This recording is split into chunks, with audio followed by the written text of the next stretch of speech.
What's up, everyone? Welcome back to the 40K Cafe, and thank you, T, for the request. The Battle of Calth would be a grave mark in the history of Ultramar, starting in 007 M31 between the Wordbearers and the Ultramarines. This would actually take place after the Drop Site Massacre, which would be in 006 M31. At the time, it was not known that the Wordbearers were traitors. You see, although a whole year had spanned between the Drop Site Massacre and this point in time, the warp storms were ravaging and communications were very spotty, with Ultramar being on the opposite side of the galaxy. So the true devastation of the heresy had yet to be known. Horus would go on and coordinate a plan to which a fake battle would be situated for both the Ultramarines and Wordbearers to take part in. He would give both legions the information that they were to meet up and fight a orc war boss that was ravaging the sector.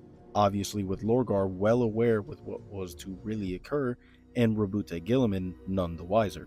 Gilliman was actually of the belief that Horus coordinated this cooperative assault so that the Wordbearers and the Ultramarines can mend and put to rest the bad blood between the legions. The true outbreak to which both sides would finally combat would be known as Mark Zero. Roughly 60 hours to what would be known as Mark Zero, the Wordbearers were strategically positioning themselves throughout the orbital shipyard as well as different positions on Calth itself.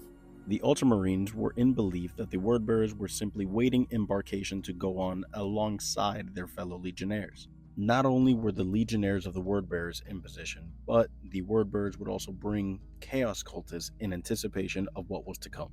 Espionage was in full effect, and the Chaos Cultists would begin to chant, and a scrap code would be deployed over all systems. To the Loyalists, it would be shrugged aside and made known as Solar Flare Distortion.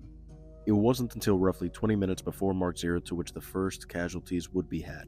The Wordbearers would begin their plan and take it into full effect, to which they would begin opening fire amongst the Ultramarines, slaying thousands upon thousands, taking it as far as ramming a whole entire vessel into Calth's shipyard, creating an electromagnetic pulse disabling most of Calth's defenses. Despite the many casualties that the Loyalists would incur, Rabute Gilliman would actually come to the conclusion that the Wordbearers were acting upon misfire and miscommunication. He would hail his fellow brother and plead for a ceasefire.